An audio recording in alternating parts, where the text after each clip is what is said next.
ನಿನ್ನೆ ಇತಿಹಾಸ ಲೇಖನ ಕಲೆ ಅಂದ್ರೆ ಏನು ಅನ್ನೋದನ್ನ ನಾವು ನೋಡಿದ್ವಿ. ಈಗ ನೇರವಾಗಿ ಗ್ರೀಕ್ ಇತಿಹಾಸದೊಳಗ ಅಥವಾ ಗ್ರೀಕ್ ಇತಿಹಾಸ ಲೇಖನ ಕಲೆಯೊಳಗ ಇಬ್ರು ನಿಮ್ ಸಿಲೆಬಸ್ ಇರೋದು. ಒಬ್ರು ಹೆರಾಡಟಸ್, ಇನ್ನೊಬ್ರು ಥುಸಿಡಿಡಸ್. ಹೆರಾಡಟಸ್ ಮತ್ತು ಥುಸಿಡಿಡಸ್. ಈ ಹೆರಾಡಟಸ್ ಮತ್ತು ಥುಸಿಡಿಡಸ್ ಇಬ್ಬರ ಬಗ್ಗೆ ನೋಡೋಕ್ಕಿಂತ ಮುಂಚಿತವಾಗಿ ಕಾಂಪಿಟೇಟಿವ್ ಪರ್ಪಸ್ ಆಗಿ ಎಲ್ಲಾದ್ರೂ ಪ್ರಶ್ನೆಗಳನ್ನ ಕೇಳಬಹುದು. ಸೆಟ್ದೊಳಗಾಗ್ಲಿ, ನೆಟ್ದೊಳಗಾಗ್ಲಿ, ಅಥವಾ PU ಕಾಲೇಜ್ ಲೆಕ್ಚರರ್ ಏನ್ ಬರ್ತಾರಲ್ಲ, PU ಕಾಲೇಜಿನ ಉಪನ್ಯಾಸಕರಾಗ್ಲಿ ಅಥವಾ ಡಿಗ್ರಿ ಕಾಲೇಜಿನ ಉಪನ್ಯಾಸಕರ ಸಂದರ್ಭದೊಳಗ ಈ ಪ್ರಶ್ನೆಗಳನ್ನ ಕೇಳಬಹುದು. ಗ್ರೀಕ್ ಇತಿಹಾಸ ಲೇಖನ ಕಲೆಯ ತವರು ಮನೆ ಅಂತ ಕರೀತಾರ. ಗ್ರೀಕ್ ಇತಿಹಾಸ ಲೇಖನ ಕಲೆಯ ತವರು ಮನೆ. ಗ್ರೀಕ್ ಅನ್ನೋದೇನಿದೆಯಲ್ಲ ಅದು ಇತಿಹಾಸ ಲೇಖನ ಕಲೆಯ ತವರು ಮನೆ ಅಂತ ಕರೀತಾರೆ. ನಾವು ಬಹಳ ಜನರಿಗೆ ನಮಗ್ ಗೊಂದಲ ಆಗಿರೋದೇನಪ್ಪಾ ಅಂದ್ರೆ, ಪ್ರಶ್ನೆಗಳನ್ನ ಕೇಳುವಂತ ಸಂದರ್ಭದಾಗ ಇತಿಹಾಸದ ಪಿತಾಮಹ ಯಾರು ಅಂತ ಕೇಳಿದಾಗ ನಮ್ಗೆಲ್ಲರಿಗೂ ಬರೋ ಉತ್ತರ ಹೆರಾಡಟಸ್ ಅಂತೇಳಿ. ಗ್ರೀಕ್ ಇತಿಹಾಸದ ಪಿತಾಮಹ ಯಾರು ಅಂತಂದಾಗ ಅದನ್ನು ಹೆರಾಡಟಸ್ ಅಂತ ಹೇಳೋರೆ ಬಹುಸಂಖ್ಯಾತರದಾರ. ಆದ್ರೆ ಇತಿಹಾಸದ ಪಿತಾಮಹ ಹೆರಾಡಟಸ್, ಗ್ರೀಕ್ ಇತಿಹಾಸದ ಪಿತಾಮಹ ಹ್ಯೂಮರ್ ಗ್ರೀಕ್ ಇತಿಹಾಸದ ಪಿತಾಮಹ ಅನ್ನೋದನ್ನ ನಾವು ಗಮನಿಸಬೇಕಾಗ್ತದೆ. ಆ ಹ್ಯೂಮರ್ನ ಎರಡು ಇಂಪಾರ್ಟೆಂಟ್ ಆಗಿರ್ತಕ್ಕಂಥ ಕೃತಿಗಳು ಈಲಿಯಡ್ ಮತ್ತು ಒಡಿಸಿಸ್ ಅನ್ನುವಂತ ಎರಡು ಕೃತಿಗಳು ಏನಪ್ಪಾ ಅಂದ್ರೆ ಹ್ಯೂಮರ್ನು ಅದಾವ, ಬಹಳ ಪ್ರಸಿದ್ಧಿ ಆಗಿರ್ತಕ್ಕಂಥದ್ದು. ಎಲ್ಲೋ ಕಾಂಪಿಟೇಟಿವ್ ಎಕ್ಸಾಮ್ದೊಳಗೆ ಒಂದಿಷ್ಟು ಕೇಳಿರ್ತಕ್ಕಂಥದ್ದು ಈಲಿಯಡ್ ಮತ್ತು ಒಡಿಸಿ ಅನ್ನುವಂತ ಕೃತಿಯನ್ನ ನಮ್ಮ ಭಾರತದ ಈ ಕೃತಿಗಳಿಗೆ ಹೋಲಿಸಲಾಗುವುದು ಅಂತ ಕೇಳ್ತಾರೆ. ರಾಮಾಯಣ ಮತ್ತು ಮಹಾಭಾರತಕ್ಕೆ ಹೋಲಿಸಲಾಗುವುದು ಅಂತನೂ ಕೇಳ್ತಾರೆ. ಅದನ್ನ ಬಿಟ್ಟ ರಾಮಾಯಣ ಮಹಾಭಾರತದ ಆಪ್ಷನ್ಸ್ ಇಲ್ಲದೆ ಹೋದ್ರೆ ಹೇಗ್ ಮಾಡೋದು ಅಂತ. ರಾಮಾಯಣ ಮತ್ತು ಮಹಾಭಾರತ ಆಪ್ಷನ್ಸ್ ಇಲ್ಲದೆ ಹೆಂಗ್ ಮಾಡೋದ? ರಾಮಾಯಣ ಮಹಾಭಾರತ ಆಪ್ಷನ್ಸ್ ಇಲ್ಲದೆ ಹೋದ್ರೆ ಶಿಲಪ್ಪಾಧಿಕಾರಂ ಮತ್ತು ಮಣಿಮೇಖಲೈ ಎರಡು ಕೃತಿಗಳಿಗೆ, ಮತ್ತು ರಾಮಾಯಣ ಮತ್ತು ಮಹಾಭಾರತ ಅನ್ನುವಂತ ಎರಡು ಮಹಾಕಾವ್ಯಗಳಿಗೆ ಇಲಿಯಡ್ ಮತ್ತು ಒಡಿಸ್ಸಿ ಅನ್ನುವಂತ ಕೃತಿಗಳಿಗೆ ಹೋಲಿಸಲಾಗ್ತದೆ.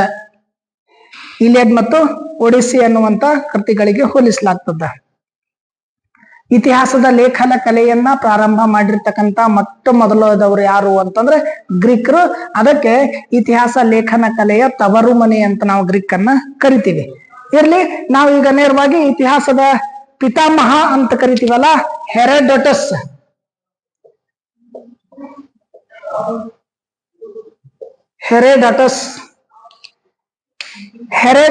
ಅಥವಾ ಹೆರಾಡಟಸ್ ನೀವು ಹೆಂಗ್ ಬರ್ತೀರ, ಅದು ಗ್ರೀಕ್ ಪದ. ಉಚ್ಚಾರಣೆಯೊಳಗ ಬದಲಾವಣೆಗಳು ಬರ್ತಾವೆ. ಹೆರಾಡಟಸ್ ನನ್ನ ನಾವು ಇತಿಹಾಸದ ಪಿತಾಮಹ ಅಂತ ಕರಿತೀವಿ. ಈತನ ಕಾಲ ಕ್ರಿಸ್ತಪೂರ್ವ 484ರಿಂದ 430, ಕ್ರಿಸ್ತಪೂರ್ವ 484ರಿಂದ 430 ಹೆರಾಡಟಸ್ನ ಕಾಲ. ಈತನನ್ನ ಇತಿಹಾಸದ ಪಿತಾಮಹ ಅಂತ ನಾವು ಕರಿತೀವಿ. ಕೆಲವೊಬ್ರು ವೈಜ್ಞಾನಿಕ ಇತಿಹಾಸದ ಜನಕ ಅಂತನೂ ಕರೀತಾರೆ.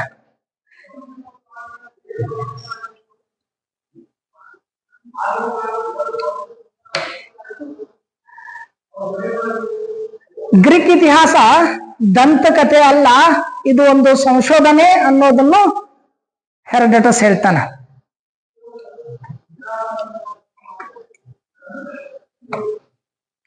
ಇತಿಹಾಸ ಲೇಖನ ಕಲೆಯ ಮುಖ್ಯವಾಗಿರ್ತಕ್ಕಂಥ ಉದ್ದೇಶ ಹೆರಾಡಟಸ್ನ ಪ್ರಕಾರ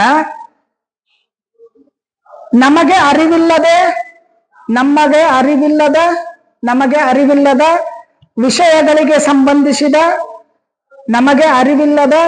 ವಿಷಯಗಳಿಗೆ ಸಂಬಂಧಿಸಿದ ಪ್ರಶ್ನೆಗಳಿಗೆ ನಿಖರವಾದ ಉತ್ತರಗಳನ್ನ ನೀಡುವ ಪ್ರಯತ್ನ ಇತಿಹಾಸ ಲೇಖನ ಕಲೆ. ಇತಿಹಾಸ ಲೇಖನ ಕಲೆ ಅಂದ್ರೆ ಏನು ಅಂತಂದ್ರೆ, ನಮಗ ಗೊತ್ತಿಲ್ಲಾರ್ದ ವಿಷಯಗಳೇನದಾವ ಆ ವಿಷಯಕ್ಕೆ ಸಂಬಂಧಪಟ್ಟಿರ್ತಕ್ಕಂಥ ಏನಾದ್ರೂ ಪ್ರಶ್ನೆಗಳು ನಮ್ಮಲ್ಲಿ ಉದ್ಭವಿಸಿದಾಗ ಆ ಪ್ರಶ್ನೆಗಳಿಗೆ ನಿಖರವಾದ ಉತ್ತರವನ್ನ ಹುಡುಕುವ ನೀಡುವ ಪ್ರಯತ್ನ ಏನಿದೆಯಲ್ಲ ಅದನ್ನ ಇತಿಹಾಸ ಲೇಖನ ಕಲೆ ಅಂತೇಳಿ ನಾವು ಕರಿತೀವಿ. ಇತಿಹಾಸವನ್ನ ಸಂಶೋಧನೆ, ಇತಿಹಾಸವನ್ನ ವಿಜ್ಞಾನ ಅನ್ನುವಂತ ಸಂಗತಿ ಮೊಟ್ಟ ಮೊದಲನೇ ಬಾರಿಗೆ ನಮಗ ಅರಿವು ಕೊಟ್ಟಿದ್ದೇ ಗ್ರೀಕರು ಅಂತ. ನಾವು ಬಹುತೇಕವಾಗಿ ಹಿಸ್ಟ್ರಿ ಅನ್ನುವಂತ ಪದ ಹೇಗೆ ಬತ್ತು ಅಂದಾಗ ನಮ್ಗೆಲ್ಲರಿಗೂ ಗೊತ್ತಾಗೋದೆ ಹಿಸ್ಟರಿ. ಹಿಸ್ಟೋರಿ ಅನ್ನುವಂತ ಗ್ರೀಕ್ ಪದದ ಹಿಸ್ಟೋರಿ ಅನ್ನುವಂತ ಗ್ರೀಕ್ ಪದದಿಂದ ಹಿಸ್ಟ್ರಿ ಅನ್ನೋದು ಬಂದಿದೆ ಅಂತ. ಹಿಸ್ಟ್ರಿ ಅಂದ್ರೆ ಏನು ಅನ್ನುವಂತ ಪ್ರಶ್ನೆ ಬರ್ತದೆ. ಇತ್ತೀಚಿನ ಇತಿಹಾಸಕಾರರು, ಇತ್ತೀಚಿನ ದಾರ್ಶನಿಕರು ಹೇಳ್ತಾರ history his story, his story, ಇವರ ಇವರ ಇವರ ಸಂಶೋಧನೆ, ಇವರ ಚರಿತ್ರೆ. ಆದ್ರೆ ಈಗ ಸದ್ಯಕ್ಕೆ ಏನ್ ಬಯಸ್ತಾ ಇದ್ದಾರೆ ಅಂತಂದ್ರೆ ಜನ ಹೀ ಸ್ಟೋರಿ ಅಲ್ಲ ಹರ್ ಸ್ಟೋರಿ ಅಂತ, ಎಲ್ಲರ ಚರಿತ್ರೆನೇ ಇತಿಹಾಸ ಅಂತ. ಹಾಗಾದ್ರೆ ಹಿಸ್ಟೋರಿ ಅಥವಾ ಹಿಸ್ಟೋರಿಯಾ ಅನ್ನೋದ್ರ ಪದದ ಅರ್ಥ ಅಂತಂದ್ರೆ ನಾವು ಇತಿಹಾಸ ಅನ್ನೋದ್ರ ಹೇಳ್ತೀವಿ. ಹೀಗೆ ಇತಿ ಅಂದರೆ ಹೀಗೆ, ಅಸ್ ಅಂದರೆ ಇತ್ತು, ಇದು PUC ಒಳಗ, ಇದು ಪ್ರೈಮರಿದೊಳಗ. ಬಟ್ ನಾವು ಉನ್ನತ ಶಿಕ್ಷಣಕ್ಕೆ ಬಂದಾಗ, ಸ್ನಾತಕೋತ್ತರ ಹಂತಕ್ಕೆ ಬಂದಾಗ, ಸಂಶೋಧನೆ ಹಂತಕ್ಕೆ ಬಂದಾಗ ನಾವು ಇತಿಹಾಸ ಅಂದ್ರೆ ಏನು, ಹಿಸ್ಟ್ರಿ ಅಂದ್ರೆ ಏನು ಅಂತಂದ್ರೆ, ಹಿಸ್ಟ್ರಿ ಅಂತಂದ್ರೆ ಪ್ರಮಾಣೀಕರಿಸು, ಹಿಸ್ಟ್ರಿ ಅಂದ್ರೆ ಪ್ರಮಾಣೀಕರಿಸು, ಹಿಸ್ಟ್ರಿ ಅಂದ್ರೆ ವಿಚಾರಿಸು, ಹಿಸ್ಟ್ರಿ ಅಂದ್ರೆ ಸಂಶೋಧಿಸು, ಹಿಸ್ಟ್ರಿ ಅಂದ್ರೆ ತನಿಖೆ ಮಾಡು, ಹಿಸ್ಟ್ರಿ ಅಂದ್ರೆ ವಿಚಾರಣೆ ಮಾಡು, ಹಿಸ್ಟ್ರಿ ಅಂದ್ರೆ ಪ್ರಮಾಣೀಕರಿಸು, ಇತಿಹಾಸ ಅಂದ್ರೆ ಹಿಸ್ಟ್ರಿ ಅಂದ್ರೆ ಸಂಶೋಧಿಸು, ಇತಿಹಾಸ ಹಿಸ್ಟ್ರಿ ಅಂದ್ರೆ ತನಿಖೆ ಮಾಡು ಅನ್ನುವಂತ ಅರ್ಥವನ್ನ ಕೊಡ್ತದೆ. ಈ ಅರ್ಥವನ್ನ ಇತಿಹಾಸ ಲೇಖನ ಕಲೆಯಿಂದ ನಾವು ತಿಳ್ಕೊಂತೀವಿ. ಇಷ್ಟು ದಿನ ನಾವು ಅನ್ಕೊಂಡಿದ್ದು ಹೀಗೆ ಇತ್ತು, ಹೀಗೆ ಇತ್ತು ಅನ್ನೋದೇ ಇತಿಹಾಸ ಅಲ್ಲ. ಅದು ಹೇಗೆ ಇತ್ತು ಅನ್ನೋದನ್ನ ಸಂಶೋಧನೆ ಮಾಡ್ಬೇಕು, ಪ್ರಮಾಣೀಕರಿಸ್ಬೇಕು, ತನಿಖೆ ಮಾಡ್ಬೇಕು, ಅವಾಗ ಅದನ್ನ ನಾವು ನಿರ್ದಿಷ್ಟವಾಗಿ ಹೇಳ್ಬೇಕು. ಬರೀ ಯಾರೇ ಹೇಳಿದ್ದನ್ನ ಒಪ್ಪಿಕೊಂಡು ಇತಿಹಾಸ ಅಂತ ಸೃಷ್ಟಿ ಮಾಡೋದಲ್ಲ. ಅದನ್ನ ನಾವು ವೈಜ್ಞಾನಿಕವಾಗಿ ಅದರ ಸತ್ಯವಾಗಿರ್ತಕ್ಕಂಥದ್ದೇ ಅದೇ ಗ್ರೀಕ್ ಇತಿಹಾಸ ಹೇಳ್ತದೆ. ನಮಗ ಅರಿವಿಲ್ಲದ ವಿಷಯಗಳ ಬಗ್ಗೆ, ನಮಗೆ ಅರಿವಿರುವಂತ ವಿಷಯಗಳ ಬಗ್ಗೆ ಏನಾದ್ರೂ ಪ್ರಶ್ನೆಗಳು ಬಂದಾಗ, ಉದ್ಭವಿಸಿದಾಗ ಆ ಪ್ರಶ್ನೆಗಳಿಗೆ ಸಮರ್ಪಕವಾದ ಉತ್ತರಗಳನ್ನ ಹುಡುಕುವ ಪ್ರಯತ್ನ ಅಥವಾ ಹುಡುಕೋದೇನಿದೆಯಲ್ಲ ಅದು ಇತಿಹಾಸ ಲೇಖನ ಕಲೆ ಅಂತ. ಅದಕ್ಕೆ ಹೆರಾಡೋಟಸ್ನ ಗ್ರೀಕ್ ಇತಿಹಾಸದಾಗ ಏನಪ್ಪಾ ಅಂತಂದ್ರ ಇತಿಹಾಸ ಅಂತಂದ್ರೆ ಅಥವಾ ಹಿಸ್ಟರಿ ಅಂತಂದ್ರೆ ತನಿಖೆ ಮಾಡು, ಸಂಶೋಧನೆ ಮಾಡು, ಪ್ರಮಾಣೀಕರಿಸು ಅಥವಾ ಶೋಧಿಸು ಅನ್ನುವಂತ ಅರ್ಥವನ್ನ ನಾವು ನೋಡ್ತೀವಿ. ಹೀಗಾಗಿನೇ ಹೆರಾಡೋಟಸ್ನನ್ನ ನಾವು ಇತಿಹಾಸದ ಪಿತಾಮಹ ಅಂತ ಕರಿತೀವಿ. ಹಿಸ್ಟ್ರಿ ಅಂದ್ರೆ ಕೇವಲ ಹೀಗೆ ಇತ್ತು ಅನ್ನೋದನ್ನ ಅಷ್ಟೇ ಹೇಳೋದಿಲ್ಲ ಹೆರಾಡೋಟಸ್ ಇತಿಹಾಸ ಎಂದರೆ ಸಂಶೋಧನೆ ಮಾಡು, ಇತಿಹಾಸ ಅಂದ್ರೆ ಹುಡುಕು, ಇತಿಹಾಸ ಅಂದ್ರೆ ಪ್ರಮಾಣೀಕರಿಸು, ಇತಿಹಾಸ ಅಂದ್ರೆ ವಿಚಾರಿಸು, ಇತಿಹಾಸ ಅಂದ್ರೆ ತನಿಖೆ ಮಾಡು ಅನ್ನುವಂತ ವಿಸ್ತೃತವಾಗಿರ್ತಕ್ಕಂಥ ಮಾಹಿತಿಯನ್ನ ಮೊಟ್ಟ ಮೊದಲನೇ ಬಾರಿಗೆ ಪ್ರಯೋಗ ಮಾಡ್ತಾನೆ ಹೆರಾಡೋಟಸ್. ಹೀಗಾಗಿ ನಾವು ಅವನನ್ನ ಇತಿಹಾಸದ ಪಿತಾಮಹ ಅಂತೇಳಿ ಹೆರಾಡೋಟಸ್ನನ್ನ ಕರಿತೀವಿ. ಈ ಹೆರಾಡೋಟಸ್ ಯಾರು ಅನ್ನುವಂತ ಪ್ರಶ್ನೆ ಬರ್ತದೆ. ಹೆರಾಡೋಟಸ್ ಅಂದ್ರೆ ಯಾರು ಅಂತ. ಹೆರಾಡೋಟಸ್ ಯಾರು ಅನ್ನುವಂತ ಪ್ರಶ್ನೆ ಬಂದಾಗ, ಹೆರಾಡೋಟಸ್ ಯಾರು, ಯಾವಾಗ ಹುಟ್ಟಿದ ಅನ್ನುವಂತ ಪ್ರಶ್ನೆ ಬಂದಾಗ, ಹೆರಾಡೋಟಸ್ ಕ್ರಿಸ್ತಪೂರ್ವ, ಹೆರಾಡೋಟಸ್ ಏನಪ್ಪಾ ಅಂದ್ರ ಕ್ರಿಸ್ತಪೂರ್ವ 484ರೊಳಗ, ಹೆರಾಡೋಟಸ್ ಕ್ರಿಸ್ತಪೂರ್ವ 484ರೊಳಗ ಏಷ್ಯಾದ ಮೈನರ್ನ ನೈಋತ್ಯಕ್ಕಿರುವಂತಹ 484 ಕ್ರಿಸ್ತಪೂರ್ವ 484 ಏಷ್ಯಾದ ಮೈನರ್ನ ನೈಋತ್ಯಕ್ಕಿರುವಂತ ಡೊಹರೇನ್ ಅನ್ನುವಂತ ವಸಾಹತುವಿನ ಹೆಲಿಕಾನರಸು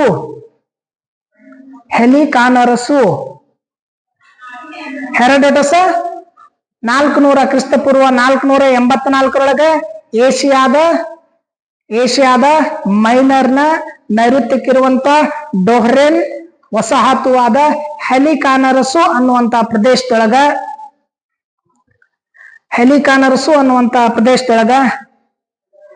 ಲೆಕ್ಸಿಸ್ ಮತ್ತು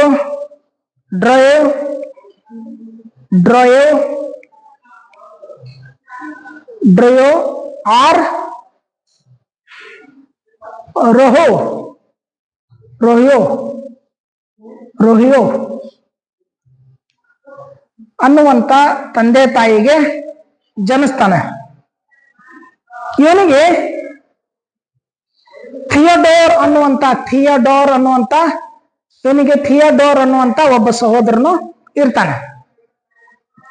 ಅಂದ್ರೆ ಹೆರಾಡಟಸ್ ಕ್ರಿಸ್ತಪೂರ್ವ 484 ಏಷ್ಯಾದ ಮೈನರ್ನ ನೈಋತ್ಯಕ್ಕಿರುವಂತ ಡೊಹರನ್ ವಸಾಹತುವಾದ ಹೆಲಿಕಾನರಸು ಅನ್ನುವಂತ ಒಂದು ಸ್ಥಳದೊಳಗ ಲೆಕ್ಸಿಸ್ ಮತ್ತು ಡ್ರಯೋ ಅನ್ನುವಂತರ ಮಗನಾಗಿ ಹುಡ್ತಾನ.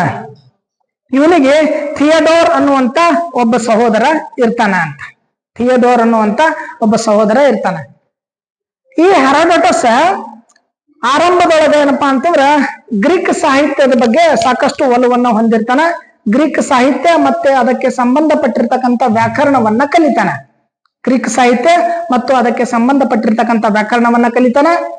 ನಂತರ ಸಂಗೀತವನ್ನ ಕಲಿತಾನೆ. ಅದಾದ್ಮೇಲೆ ಜುಮನಾಸಿಯಂ ಅಲ್ಲಿ ಇರ್ತಕ್ಕಂಥ ಒಂದು ವಿದ್ಯೆ ಅದನ್ನ ಕಲಿತಾನೆ. ಹೆರಾಡಟಸ್ ನಾವು ಅಂದುಕೊಂಡರ ಹಾಗೆ ಶಾಲೆಯಲ್ಲಿ ಕಲಿಯೋದಕ್ಕಿಂತ ಹೆಚ್ಚಾಗಿ ಅವ ಏನಪ್ಪಾ ಅಂದ್ರ ಹೊರ ಜಗತ್ತಿನ ಪ್ರಪಂಚದೊಳಗ ಅತಿ ಹೆಚ್ಚು ಕಲಿತಾನ. ಶಾಲೆದೊಳಗಿಂತ ಹೊರ ಜಗತ್ತಿನ ಪ್ರದೇಶದೊಳಗ ಅಂದ್ರೆ ಬೇರೆ ಬೇರೆ ಪ್ರದೇಶದೊಳಗ ಪ್ರವಾಸ ಮಾಡಿ ಹೆರಾಡಟಸ್ ಹೆಚ್ಚಿಗೆ ಏನಪ್ಪಾ ಅಂದ್ರ ಜ್ಞಾನವನ್ನ ಪಡ್ಕೊಂತಾನ. ಹೆರಾಡಟಸ್ನು ಹ್ಯೂಮರ್ನ ಬರೆದಿರ್ತಕ್ಕಂಥ ಇಲಿಯಡ್ ಮತ್ತು ಓಡಿಸಿ 2 ಮಹಾಕಾವ್ಯಗಳನ್ನ ಓದ್ತಾನೆ. ಅದ್ರ ಜೊತೆ ಹೆಕೆಟಿಯಸ್ನ ಗ್ರಂಥಗಳನ್ನು ಸಹ ಹೆರಾಡಟಸ್ ಓದ್ತಾನೆ. ಹೆರಾಡಟಸ್ ಏನಪ್ಪಾ ಅಂತಂದ್ರ ಸಂಗೀತ ಓದ್ತಾನ, ವ್ಯಾಕರಣ ಓದ್ತಾನ, ಜಿಮ್ನಾಸಿಮ್ಗಳನ್ನ ಓದ್ತಾನ, ಹ್ಯೂಮರ್ನ ಮಹಾಕಾವ್ಯಗಳಾಗಿರ್ತಕ್ಕಂಥ ಇಲಿಯಡ್ ಮತ್ತು ಒಡಿಸ್ಸಿ ಕೃತಿಗಳನ್ನ ಓದ್ತಾನ, ಹೆಕೆಟಿಸ್ನ ಗ್ರಂಥಗಳನ್ನು ಓದ್ತಾನ. ಅವೆಲ್ಲವುಗಳಿಂದ ಪ್ರಭಾವಿತನಾಗಿ ಇತಿಹಾಸ ರಚನೆಯಲ್ಲಿ ತೊಡಗಿಕೊಳ್ತಾನೆ.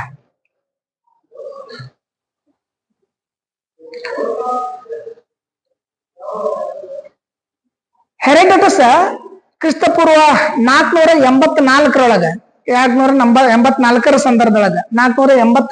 ಸಂದರ್ಭದೊಳಗ ಅಲ್ಲಿ ಯುದ್ಧ ಪ್ರಿಯ ರಾಣಿ ಅಂತ ಬೇಕಿರ್ತಾಳೆ. ಗ್ರೀಕ್ದಾಗ ಯುದ್ಧ ಪ್ರಿಯ ರಾಣಿ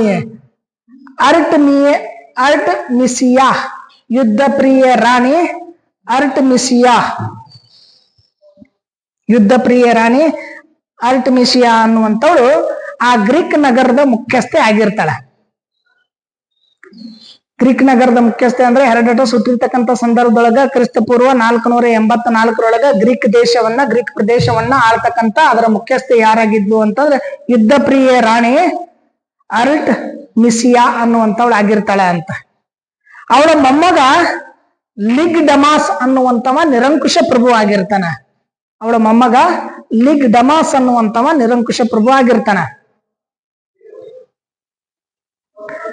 ಅಂದ್ರ ಮೊದಲ 484 ಸಂದರ್ಭದೊಳಗ ಯುದ್ಧ ಪ್ರಿಯೆ ರಾಣಿ ಅಲ್ಟಮಿಯಾಸ್ ಅನ್ನುವಂತಕ್ಕೆ ಆಕೆ ಏನಪ್ಪಾ ಅಂತಂದ್ರ ಗ್ರೀಕ್ ಪ್ರದೇಶವನ್ನ ಆಳ್ಕೆ ಮಾಡ್ತಿರ್ತಾಳ. ಅದ ನಂತರ ಆಕೆ ಮೊಮ್ಮಗ ಏನಪ್ಪಾ ಅಂದ್ರ ಲಿಗ್ ಡಾಮಿಸ್ ಅನ್ನುವಂತವ ಅಥವಾ ಲಿಗ್ ಡಮಾಸ್ ಅನ್ನುವಂತವ ನಿರಂಕುಶ ಪ್ರಭು ಆಗಿರ್ತಾನ. ಆ ನಿರಂಕುಶ ಪ್ರಭುನ ಅಥವಾ ಸರ್ವಾಧಿಕಾರಿಯ ಅಸಹನೀಯ ಪ್ರಭುತ್ವ ಅಳಿಸಿ ಹಾಕಬೇಕು ಅಂತೇಳಿ ಹೆರಾಡಟಸ್ ಏನಪ್ಪಾ ಅಂತಂದ್ರೆ ಕ್ರಾಂತಿಯ ಪಕ್ಷವನ್ನ ಸೇರ್ತಾನೆ.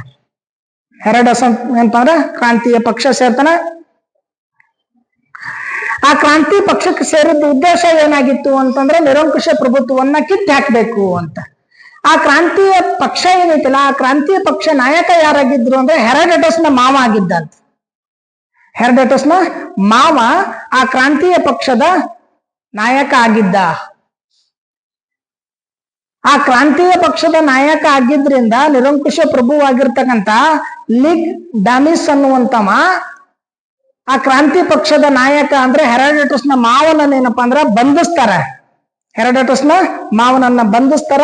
ಬಂಧಿಸಿ ಸೆರೆಮನೆಗೆ ಹಾಕಿ ಅವನನ್ನ ಕೊಂದ್ ಹಾಕ್ತಾರ. ಈಗ ಅನಿವಾರ್ಯ ಆಗ್ಬಿಡ್ತದ. ಹೆರಾಡಟಸ್ಗೆ ಏನಪ್ಪಾ ಅಂತಂದ್ರ ತನ್ನ ಮಾವನನ್ನ ಕೊಂದಿದ್ದಕ್ಕಾಗಿ ಅವಂಗ ಗ್ರೀಕ್ ಬಿಟ್ಟು ಹೋಗುವಂತ ಸ್ಥಿತಿಗೆ ಬರ್ತೈತಿ. ಆಗ ಹೆರೋಡೋಟಸ್ ಏನಪ್ಪಾ ಅಂತಂದ್ರ ಗ್ರೀಕ್ ಅನ್ನ ಬಿಟ್ಟು ಸಮೋಸ್ ಅನ್ನುವಂತ ಪ್ರದೇಶಕ್ಕೆ ಹೋಗ್ತಾನ. ಸಮೋಸ ಅಲ್ಲ, ಸಮೋಸ್ ಅನ್ನುವಂತ ಪ್ರದೇಶಕ್ಕೆ ಹೆರೋಡೋಟಸ್ ಅನಿವಾರ್ಯವಾಗಿ ವಲಸೆ ಹೋಗ್ಬೇಕಾಗ್ತೈತಿ. ತನ್ನ ಮಾವನನ್ನ ನಿರಂಕುಶ ಪ್ರಭು ಆಗಿರ್ತಕ್ಕಂಥ ಲಿಗ್ಡಾಮಿಸ್ ಕೊಂದಿದ್ದಕ್ಕಾಗಿ ಅವ ಏನಪ್ಪಾ ಅಂದ್ರ ಗ್ರೀಕ್ ಅನ್ನ ಬಿಟ್ಟು ಸಮೋಸ್ ಅನ್ನುವಂತ ಪ್ರದೇಶಕ್ಕೆ ಪಲಾಯನ ಮಾಡ್ತಾನ. ಅಂದ್ರೆ ಅಲ್ಲಿ ವಲಸೆ ಹೋಗ್ತಾನ. ಅಲ್ಲೇ ಇದ್ಕೊಂಡು 8 ವರ್ಷ ಅಲ್ಲೇ ಇದ್ಕೊಂಡು ಅಯೋನಿಯಾ ಅನ್ನುವಂತ ಭಾಷೆಯನ್ನ ಹೆರೋಡೋಟಸ್ ಕಲಿತಾನ. ಅಯೋನಿಯಾ ಅನ್ನುವಂತ ಭಾಷೆಯನ್ನ ಕಲಿತಾನ.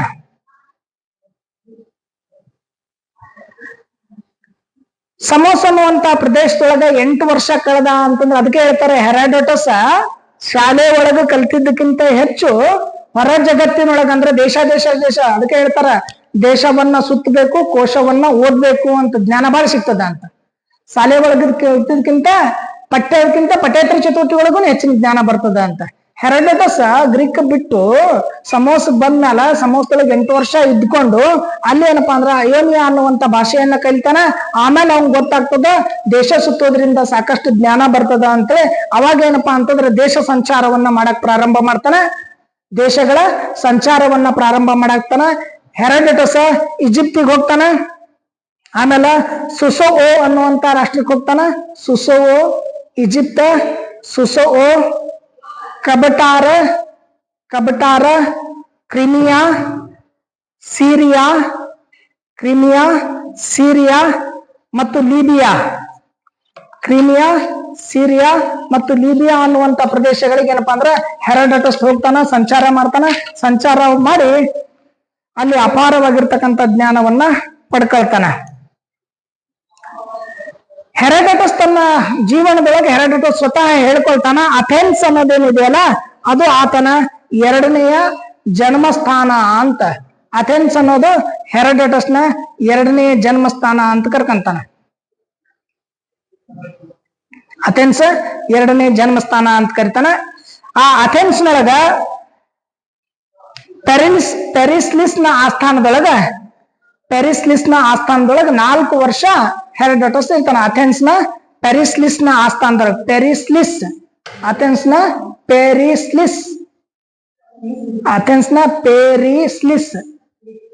ಅಥೆನ್ಸ್ನ ಪೆರಿಸ್ಲಿಸ್ ಅನ್ನುವಂತವನ ಆಸ್ಥಾನದೊಳಗ 4 ವರ್ಷ ಇರ್ತಾನ. ಕೊನೆಗೆ ಅಥೆನ್ಸ್ನ ಅಂದ್ರೆ ಇಟಲಿಯ ವಸಾಹತುವಾದ ಥೋರಿ ಅನ್ನುವಂತ ಸ್ಥಳದೊಳಗ ಕ್ರಿಸ್ತ ಪೂರ್ವ 430 ಹೆರೋಡೋಟಸ್ ಏನಪ್ಪಾ ಅಂದ್ರ ನಿಧನ ಹೊಂತಾನ. ಹೆರೋಡೋಟಸ್ ಹುಟ್ಟಿದ್ದು ಕ್ರಿಸ್ತ ಪೂರ್ವ 484 ಏಷ್ಯಾದ ಮೈನರ್ನ ನೆರುತಕ್ಕಿರುವಂತ ಡೆಹ್ರೋನ್ ವಸಾಹತುವಾದ ಹೆಲಿಕಾನರಸು ಅನ್ನುವಂತ ಪ್ರದೇಶದೊಳಗ ಅವ ಸತ್ತಿದ್ದು. ಅಥೆನ್ಸ್ ಅವನ 2ನೇ ಜನ್ಮಸ್ಥಳ, ಜನ್ಮ ಭೂಮಿ ಅಂತ ಏನ್ ಕರಿತಾರ ಅಥೆನ್ಸ್. ಆ ಅಥೆನ್ಸ್ನ ಪೆರಿಸ್ಲಿಸ್ನ ಆಸ್ಥಾನದೊಳಗ 4 ವರ್ಷ ಇರ್ತಾನ. ಆ ಅಥೆನ್ಸ್ನ ಇಟಲಿಯ ವಸಾಹತುವಾದ ಥೋರಿ ಅನ್ನುವಂತ ಸ್ಥಳದೊಳಗ ಕ್ರಿಸ್ತ ಪೂರ್ವ 430 ಹೆರೋಡೋಟಸ್ ಏನಪ್ಪಾ ಅಂದ್ರ ತನ್ನ ಕೊನೆ ಜೀವನವನ್ನ ಅಥವಾ ಮರಣವನ್ನ ಏನಪ್ಪಾ ಅಂದ್ರ ಹೊಂತಾನ.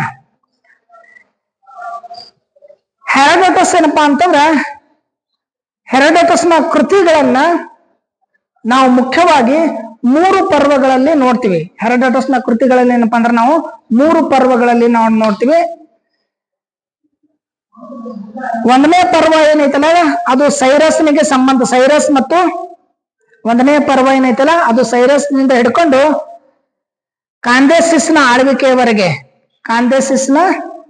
ಆಳ್ವಿಕೆಯಿಂದ ಡೇರಿಯಸ್ ಸಿಂಹಾಸನಕ್ಕೆ ಬರೋ ತನಕ 1ನೇ ಪರ್ವ ಏನೈತಲ್ಲ ಆ 1ನೇ ಪರ್ವ ಸೈರಸಸ್ ಮತ್ತು ಕಾಂದೇಸಿಸ್ನ ಆಳ್ವಿಕೆಯಿಂದ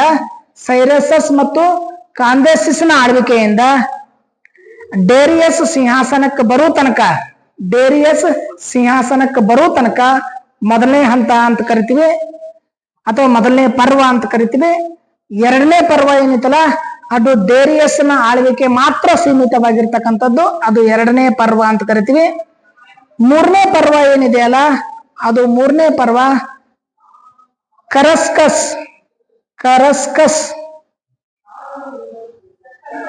ಕರಸ್ಕಸ್ನ ಆಳ್ವಿಕೆ ಸಂಬಂಧಪಟ್ಟಿದ್ದು 3ನೇ ಪರ್ವ.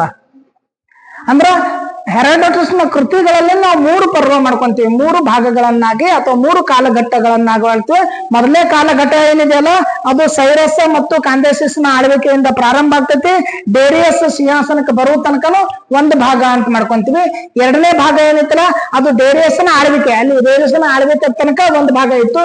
ಇಲ್ಲಿ ಆಳ್ವಿಕೆದು ಅಷ್ಟೇ 1 ಭಾಗ, 2ನೇ ಪರ್ವ ಅಂತ ಕರ್ಕೊಂತೀವಿ. 3ನೇ ಪರ್ವ ಡೇರಿಯಸ್ ನ ಆಳ್ವಿಕೆ ನಂತರ ಕರಸ್ಕಸ್ ಅನ್ನುವಂತ ಬರ್ತಾನ, ಅವನ ಆಳ್ವಿಕೆ ಏನಿತ್ತು ಅದು 3ನೇ ಭಾಗ ಅಂತ ಕರಿತೀವಿ. ಅವನ ಕೃತಿಗಳಲ್ಲಿ 3 ಪರ್ವಗಳನ್ನ ನಾವು ನೋಡ್ತೀವಿ. ಈ 3 ಪರ್ವಗಳನ್ನ ಹೊರತುಪಡಿಸಿ ಹೆರಾಡೋಟಸ್ ಏನಪ್ಪಾ ಅಂದ್ರ ಇತಿಹಾಸಕ್ಕೆ ಬಹಳ ಮುಖ್ಯವಾಗಿರ್ತಕ್ಕಂಥ ಕೊಡುಗೆಗಳನ್ನ ನೀಡ್ತಾನ ಅಂತ ಹೆರಾಡೋಟಸ್ ನ ಮೊದಲನೇ ಕೃತಿ ಯಾವುದು ಅಂತ ಕಾಂಪಿಟೇಟಿವ್ ಎಕ್ಸಾಮ್ ದಾಗ ಕೇಳ್ಬಹುದು.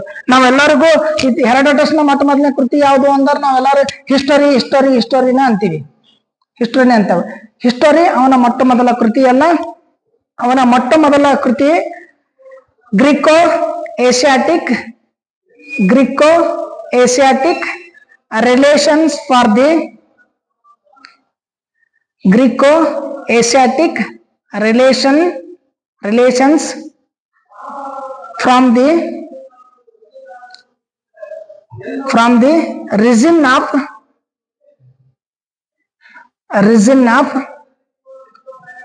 Croesus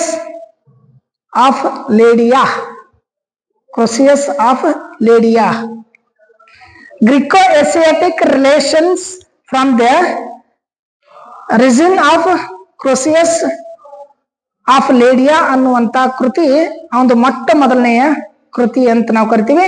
ಈ ಕೃತಿಯನ್ನ ಕ್ರಿಸ್ತಪೂರ್ವ 560ರಿಂದ 546 ಮಧ್ಯೆ ರಚನೆ ಮಾಡ್ತಾನ. 560ರಿಂದ 546 ಮಧ್ಯೆ ಈ ಕೃತಿ ಏನೇನಪ್ಪಾ ಅಂದ್ರೆ ಇವನ ರಚನೆ ಮಾಡ್ತಾನ. ಇದನ್ನ ಸಂಕ್ಷಿಪ್ತವಾಗಿ ಗ್ರೀಕೋ ಏಷಿಯಾಟಿಕ್ ರಿಲೇಷನ್ ಅಂತ ಕರೀತಾರೆ. ಗ್ರೀಕೋ ಏಷಿಯಾಟಿಕ್ ರಿಲೇಷನ್ ಗ್ರೀಕರು ಮತ್ತು ಏಷ್ಯಾದ ಮಧ್ಯೆ ಇರುವಂತ ಸಂಬಂಧಗಳು ಏನದಾವ ಆ ಸಂಬಂಧದ ಬಗ್ಗೆ ಇದು ತಿಳಿಸ್ತೈತಿ. ಮುಖ್ಯವಾಗಿ ಇದರಲ್ಲಿ ಬರುವಂತ ವಿಷಯ ಏನು ಅಂತಂದ್ರೆ ಪರ್ಷಿಯಾದ ಯುದ್ಧಗಳ ಬಗ್ಗೆ, ಪರ್ಷಿಯಾ ಗ್ರೀಕ್ ಮೇಲೆ ಏನು ಯುದ್ಧ ಮಾಡ್ತೈತಲ್ಲ ಆ ಯುದ್ಧಗಳ ಬಗ್ಗೆ ಕೆಲವು ವಿಷಯಗಳನ್ನ ಆಯ್ಕೆ ಮಾಡ್ಕೊಂಡು ಇದರಲ್ಲಿ ಏನಪ್ಪಾ ಅಂದ್ರೆ ತಿಳಿಸಲಾಗ್ಯದ. ಪರ್ಷಿಯಾ ಗ್ರೀಕ್ ಮಧ್ಯೆ ಏನು ಯುದ್ಧ ಆಗ್ತಲ್ಲ ಆ ಯುದ್ಧದ ಬಗ್ಗೆ ಮಾಹಿತಿಯನ್ನ ಕೊಡ್ತದೆ. ಇದು ಕೇವಲ ಯುದ್ಧಕ್ಕೆ ಮಾತ್ರ ಸೀಮಿತ ಆಗಿಲ್ಲ. ಯುದ್ಧದ ಜೊತೆ ಏನಪ್ಪಾ ಅಂತಂದ್ರೆ ಪರ್ಷಿಯಾ ಮತ್ತು ಗ್ರೀಕರ ಮಧ್ಯೆ ಇರ್ತಕ್ಕಂಥ ಸಂಬಂಧಗಳ ಸಮಗ್ರ ಚಿತ್ರಣನೂ ಇದ್ರೊಳಗ ಐತಿ ಅಂತ. ಅವ್ರ ಮಧ್ಯೆ ಏನೇನ್ ಸಂಬಂಧಗಳದಾವ ಅದ್ರ ಬಗ್ಗೆನೂ ಸಂಪೂರ್ಣವಾಗಿರ್ತಕ್ಕಂಥ ಮಾಹಿತಿ ಐತಿ. ಇದು ಹೆರಾಡೋಟಸ್ ನ ಮೊದಲನೇ ಕೃತಿ. ಎಲ್ಲಾದ್ರೂ ಕಾಂಪಿಟೇಟಿವ್ ಒಳಗೆ ಕೇಳ್ತಾರೆ. ಹೆರಾಡೋಟಸ್ ನ ಮೊದಲ ಕೃತಿ ಯಾವುದು ಅಂತಂದ್ರೆ Greco Asiatic relation from the region of Croesus of Lydia ಅನ್ನುವಂಥದ್ದು ಅವನ ಮೊದಲನೇ ಕೃತಿ. ಕ್ರಿಸ್ತಪೂರ್ವ 560ರಿಂದ ಕ್ರಿಸ್ತಪೂರ್ವ 546 ಮಧ್ಯದಲ್ಲಿ ಈ ಕೃತಿಯನ್ನ ರಚನೆ ಮಾಡ್ತಾನ ಅಂತ. ಇದು ಮೊದಲನೇ ಕೃತಿ. ಇನ್ನ ಹೆರಾಡೋಟಸ್ ನ 2ನೇ ಕೃತಿ ಯಾವುದು ಅಂತಂದ್ರೆ ಹಿಸ್ಟೋರೀಸ್ ಅಥವಾ ಹಿಸ್ಟೋರಿಯಾ ಅಥವಾ ಹಿಸ್ಟೋರಿಯಾ ಅಂತ ನಾವು ಕರಿತೀವಿ. ಹಿಸ್ಟೋರೀಸ್ ಅಂತನೂ ಕರೀತಾರ. ಹಿಸ್ಟೋರೀಸ್ ಅಥವಾ ಹಿಸ್ಟೋರಿಯಾ ಅನ್ನೋದು ಅವನ 2ನೇ ಕೃತಿ. ಈ ಹಿಸ್ಟೋರೀಸ್ ಅನ್ನುವಂತ ಕೃತಿಯಿಂದ ಬಹುತೇಕ ಜನ ಹೇಳ್ತಾರ ಹಿಸ್ಟೋರೀಸ್ ಅನ್ನುವಂತ ಕೃತಿಯಿಂದನಾಗಿ ಹೆರಾಡೋಟಸ್ ಫಾದರ್ ಆಫ್ ಹಿಸ್ಟ್ರಿ ಅಂತ ಅನಿಸಿಕೊಂಡ ಅಂತ. ನಾವು ಬೇರೆ ಬೇರೆ ಇತಿಹಾಸ ತಜ್ಞರು ಬೇರೆ ಬೇರೆ ಅಭಿಪ್ರಾಯಗಳನ್ನ ಹೇಳ್ತಾರೆ. ಹಿಸ್ಟೋರಿಯನ್ನ ಕೃತಿದಿಂದನೂ ಇದು ಮಾಡ್ಕೊಂಡ, ಹಿಸ್ಟ್ರಿಯನ್ನ ವೈಜ್ಞಾನಿಕವಾಗಿ ಮೊದಲಿಗೆ ಇತಿಹಾಸ ಒಂದು ವಿಜ್ಞಾನ ಅಂತನೂ ಹೇಳಿದ. ಇತಿಹಾಸ ಅಂದ್ರೆ ಸಂಶೋಧನೆ ಮಾಡು, ಹುಡುಕು, ಅನ್ವೇಷಣೆ ಮಾಡು ಅಂತನೂ ಹೇಳಿದ. ಹೀಗಾಗಿ ಒಟ್ಟು ಎಲ್ಲ ದೃಷ್ಟಿಯಿಂದ ಏನಪ್ಪಾ ಅಂದ್ರೆ ಹೆರಾಡೋಟಸ್ ನನ್ನ ಏನಪ್ಪಾ ಅಂದ್ರೆ ಇತಿಹಾಸದ ಪಿತಾಮಹ ಅಂತ ನಾವು ಕರಿತೀವಿ. ಈ ಹಿಸ್ಟರಿಯಾ ಅನ್ನುವಂತ ಕೃತಿ ಏನಿದೆಯಲ್ಲ ಈ ಕೃತಿ ಒಳಗ 9 ಭಾಗಗಳ ಅದಾವ. ಹಿಸ್ಟ್ರಿ ಅನ್ನುವಂತ ಕೃತಿ ಏನಿದೆಲ್ಲ ಹಿಸ್ಟೋರೀಸ್ ಅನ್ನುವಂತ ಕೃತಿ ಐತಲ್ಲ ಇದ್ರೊಳಗ 9 ಭಾಗಗಳದಾವ. ಒಂದೊಂದು ಭಾಗಗಳನ್ನು ಒಂದೊಂದು ಕಲೆಗೆ ಒಂದೊಂದು ವಿದ್ಯೆಗೆ ಏನಪ್ಪಾ ಅಂದ್ರೆ ಸೀಮಿತಗೊಳಿಸಲಾಗ್ಯದ. 9 ಭಾಗ ಅದಾವ. 9 ಭಾಗಗಳೇನಪ್ಪಾ ಅಂದ್ರೆ ಒಂದೊಂದು ಕಲೆಗೆ ಬಗ್ಗೆ ಅಥವಾ ಒಂದೊಂದು ವಿಷಯದ ಬಗ್ಗೆ ಮಾಹಿತಿಯನ್ನ ನೀಡ್ತಾರೆ. ಆ 9 ಭಾಗಗಳನ್ನ ವಿಂಗಡಣೆ ಮಾಡುವಂತ ಸಂದರ್ಭದೊಳಗ ಗ್ರೀಕರ ಕಲಾಭಿಮಾನಿ ಸ್ತ್ರೀ ದೇವತೆಗಳ ಹೆಸರನ್ನ ಆ 9 ಭಾಗಗಳಿಗೆ ಇಟ್ಟಿದ್ರಂತ. ಗ್ರೀಕ್ನ ಕಲಾಭಿಮಾನಿ ಸ್ತ್ರೀ ದೇವತೆಗಳ ಹೆಸರುಗಳನ್ನ ಒಂದೊಂದು ಭಾಗಕ್ಕೆ ಇಡಲಾಯಿತು ಅಂತ. ಅಂದ್ರೆ ಆ ಕಲಾಭಿಮಾನಿ ಸ್ತ್ರೀ ದೇವತೆಗಳು ಒಂದೊಂದು ವಿದ್ಯೆಗಳಲ್ಲಿ ಏನಪ್ಪಾ ಅಂದ್ರ ಒಂದೊಂದು ಕಲಾಭಿಮಾನಿ ಕಲೆಗಳಲ್ಲಿ ಏನಪ್ಪಾ ಅಂದ್ರೆ ಪರಿಣಿತರಾಗಿದ್ರು. ಆ 9 ವಿದ್ಯೆ 9 ಕಲೆಗಳು ಹಿಸ್ಟರೀಸ್ ಅನ್ನುವಂತ ಕೃತಿ ಒಳಗ ಅದಾವ ಅಂತ. ಇಲ್ಲಿ ಒಂದು ಕತೆ ಬರ್ತದೆ ಏನಂತಂದ್ರ, ಹೆರಡಟಸ್ನ ಹಿಸ್ಟೋರಿಯಾ ಅನ್ನುವಂತ ಕೃತಿ ಒಳಗೆ ಏನು 9 ಭಾಗ ಬರ್ತಾವಲ್ಲ, ಆ 9 ಭಾಗಗಳ ಕುರಿತು ಒಂದು ಕತೆ ಬರ್ತದೆ. ಇಲ್ಲಿ ಇಬ್ಬರು ದೇವತೆಗಳು ಇರ್ತಾರೆ. ಒಬ್ಬರದ್ದು ಏನಪ್ಪಾ ಅಂದ್ರೆ ಸ್ಯೂಸ್ ಅನ್ನುವಂತ ದೇವ, ಇನ್ನೊಂದು ಮೆಮ್ನಿಸ್ ಅನ್ನುವಂತ ದೇವ. ಸ್ಯೂಸ್ ಮತ್ತು ಮೆಮ್ನಿಸ್ ಅನ್ನುವಂತ ಇಬ್ರು ದೇವತೆಗಳು, ಸ್ಯೂಸ್ ಮತ್ತು ಮೆಮ್ನಿಸ್ ಅನ್ನುವಂತ ಇಬ್ರು ದೇವತೆಗಳು, ಸ್ಯೂಸ್ ಮತ್ತು ಮೆಮ್ನಿಸ್ ಅಂತ ಇಬ್ಬರು ದೇವತೆಗಳು ಒಂದು ಕೋಣೆ ಒಳಗ 9 ದಿನ ಕಳೆದಿದ್ದರ ಫಲವಾಗಿ 9 ಜನ ಕನ್ಯೆಯರು ಹುಡ್ತಾರ. ಅವರನ್ನ ದೇವಕನ್ಯೆಯರು ಅಂತ ಕರೀತಾರ. ಆ 9 ಜನ ಕನ್ಯೆಯರು ಒಂದೊಂದು ವಿದ್ಯೆಯಲ್ಲಿ ಪರಿಣಿತರಾಗಿದ್ರು ಅಂತ. ಆ 9 ವಿದ್ಯೆಗಳ 9 ಕಲಾಭಿಮಾನಿ ದೇವತೆಗಳ ಚರಿತ್ರೆ ಆ ಹಿಸ್ಟರೀಸ್ ಅನ್ನುವಂತ ಕೃತಿ ಒಳಗೈತಿ. ಹಾಗಾದ್ರೆ ಆ 9 ದೇವಕನ್ಯೆಯರು ಕಲಾಭಿಮಾನಿ ಕಲಾ ದೇವತೆಗಳು, ಆ 9 ವಿದ್ಯಾ ವಿದ್ಯೆಗಳು ಏನದವ ಅವು ಯಾವುವು ಅಂತಂದ್ರೆ, ಮೊದಲನೇ ದೇವತೆ ಅಂದ್ರೆ ಹಿಸ್ಟರೀಸ್ ಅನ್ನುವಂಥದ್ರೊಳಗೆ ಮೊದಲನೇ ಭಾಗ ಏನೈತಿ ಅಂತ, 9 ಭಾಗ ಅಂತೇನು 9 ಅಧ್ಯಾಯ ಅಂತ ಏನ್ ಮಾಡ್ಕೊಂಡಿವಲ್ಲ ನಾವು, ಅದ್ರೊಳಗ ಮೊದಲನೇ ಭಾಗ ಏನೈತಿ ಅಂದ್ರ ಕ್ಲಿಯೋ ಅನ್ನುವಂತ ದೇವತೆ ಬಗ್ಗೆ ಐತಿ. ಕ್ಲಿಯೋ ಕ್ಲಿಯೋ ಕ್ಲಿಯೋ ಅನ್ನುವಂತ ಒಂದು ಭಾಗ. ಕ್ಲಿಯೋ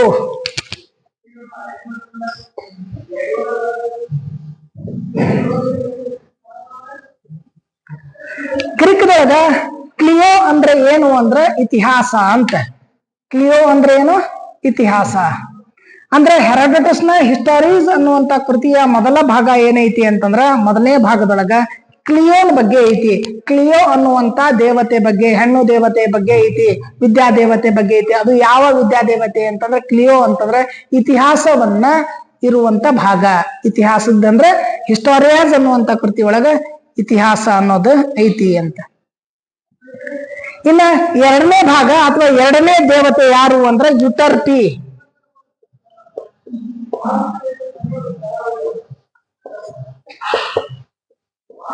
ಎರಡನೇದು ಯುಟರ್ಪಿ. ಯುಟರ್ಪಿ ಯುಟರ್ಪಿ ಅಂದ್ರೆ ಏನು ಅಂದ್ರೆ ವೇಣುಗಾನ ಭಾವಗೀತೆ ಅಂತ.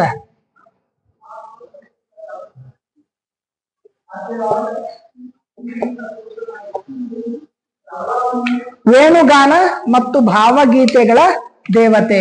ವೇಣುಗಾನ ಮತ್ತು ಭಾವಗೀತೆಗಳ ದೇವತೆ ಯುಟರ್ಪಿ ಅಂದ್ರೆ ವೇಣುಗಾನ ಮತ್ತು ಭಾವಗೀತೆ. ಪರ್ಷಿಯನ್ ವರ್ಡ್ ಯುಟರ್ಪಿ ಅನ್ನುವಂತ ದೇವತೆ ಅಂದ್ರೆ, ಯುಟರ್ಪಿ ಅನ್ನುವಂತ ವಿದ್ಯೆ ಏನೈತಿ ಅಂತಂದ್ರೆ ಇತಿಹಾಸದೊಳಗೆ ಒಂದು ಭಾಗ ಅಂತಂದ್ರೆ ವೇಣುಗಾನ ಮತ್ತು ಭಾವಗೀತೆಗಳ ಅದಾವ.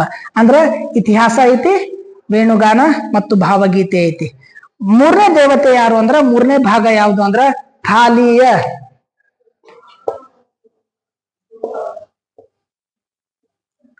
ಮೂರನೇದು ಥಾಲಿಯ.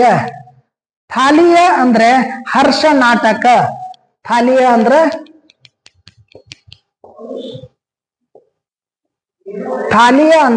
ಹರ್ಷ ನಾಟಕ.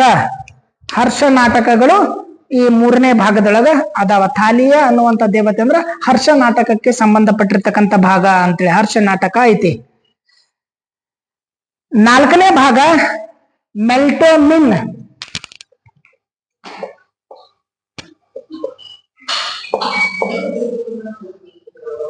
ನಾಲ್ಕನೇ ಭಾಗ ಮೆಲ್ಟೋಮಿನ್. ನಾಲ್ಕನೇ ಭಾಗ ಮೆಲ್ಟೋಮಿನ್. ಮೆಲ್ಟೋಮಿನ್ ಅಂದ್ರ ರುದ್ರ ನಾಟಕ. ಮೆಲ್ಟೋಮಿನ್ ಅಂದ್ರ ರುದ್ರ ನಾಟಕ ಅನ್ನುವಂತ ಅಂಶಗಳು, ರುದ್ರ ನಾಟಕದ ಅಂಶಗಳು ಅದ್ರೊಳಗದಾವ ಅಂತ. ನಾಲ್ಕನೇ ಭಾಗ ರುದ್ರ ನಾಟಕ. ಇನ್ನು ಐದನೇ ಭಾಗ ಟರ್ಸ್ಟ್ ಕೊರೆ. ಟರ್ಸ್ಟ್ ಕೊರೆ.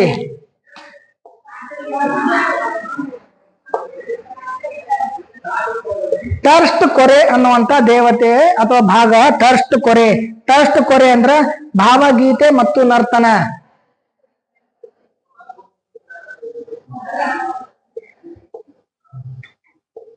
ಭಾವಗೀತೆ ಮತ್ತು ನರ್ತನ. ಫಸ್ಟ್ ಕೊರೆ ಅಂತಂದ್ರ ಭಾವಗೀತೆ ಮತ್ತು ನರ್ತನದ ಭಾಗ 5ನೇ ಭಾಗದೊಳಗ 5ನೇ ಭಾಗ ಅಂತ ಕರ್ಕೊಂತೀವಿ. ಇನ್ನ 6ನೇ ಭಾಗ ಏನೈತಲ್ಲ ಇರಾಟೋ.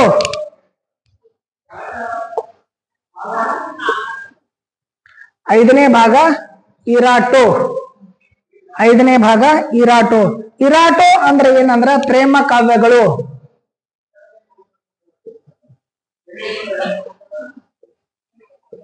ಇರಾಟೋ ಅಂದ್ರೆ ಪ್ರೇಮ ಕಾವ್ಯ. ಇನ್ನ 7ನೇ ಭಾಗ ಪಾಲಿಹಿಮ್ನಿಯ. ಪಾಲಿಹಿಮ್ನಿಯ.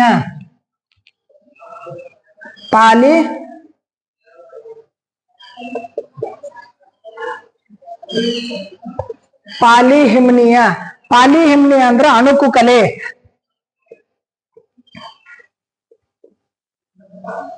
ಪಾಲಿಹಿಮ್ನಿ ಅಂದ್ರ ಅಣುಕು ಕಲೆ. ಅಣುಕು ಕಲೆ 7ನೇ ಭಾಗ ಐತಿ. 8ನೇ ಭಾಗ ಏನೈತಲ್ಲ 8ನೇ ಭಾಗ ಯುರೇನಿಯಾ. ಯುರೇನಿಯಾ.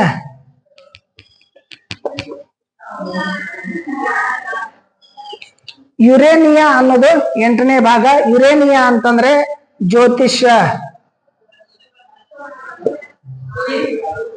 ಯುರೇನಿಯಾ ಅಂತಂದ್ರೆ ಜ್ಯೋತಿಷ್ಶಾಸ್ತ್ರ ಅಥವಾ ಜ್ಯೋತಿಷ್ಯ.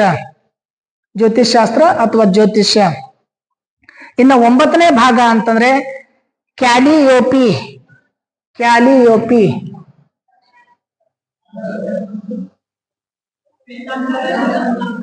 ಕ್ಯಾಲಿಯೋಪಿ ಅಂತಂದ್ರ ಮಹಾಕಾವ್ಯ ಮತ್ತು ವಾಗ್ಮಿತೆ.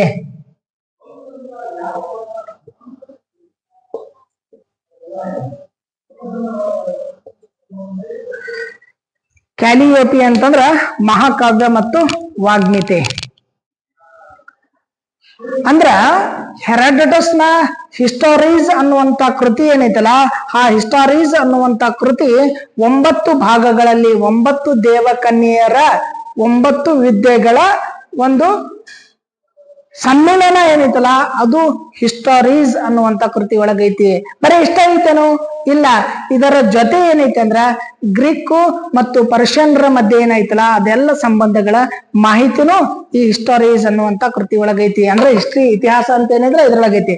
ಹಂಗಂದ್ರೆ ಹಿಸ್ಟಾರೀಸ್ ಅನ್ನುವಂತ ಕೃತಿ ಒಳಗ ಸ್ವಿಸ್ ಮತ್ತು ಮೆಮ್ನ್ಯೂಸ್ ಅನ್ನುವಂತ ಇಬ್ಬರು ದೇವತೆಗಳು ಒಂದು ಕೋಣೆ ಒಳಗೆ 9 ದಿನ ಕಳೆದಿದ್ದರ ಫಲವಾಗಿ 9 ಜನ ದೇವಕನ್ಯರು ಜನಿಸ್ತಾರ. ಆ ದೇವಕನ್ಯರ ಹೆಸರು ಯಾರು ಅಂತಂದ್ರೆ 1ನೇದು ಕ್ಲಿಯೋ, 2ನೇದು ಯುಟರ್ಕಿ, 3ನೇದು ಥಾಲಿಯಾ, 4ನೇದು ಏನಪ್ಪಾ ಅಂದ್ರ ಮೆಲ್ಟೋಮಿನ್, 5ನೇದು ಟರ್ಸ್ಕೊರೆ, 6ನೇದು ಇರಾಟೋ, 7ನೇದು ಪಾಲಿಹಿಮ್ನಿಯಾ, 8ನೇದು ಯುರೇನಿಯಾ, 9ನೇದು ಕ್ಯಾಲಿಯೋಪಿ.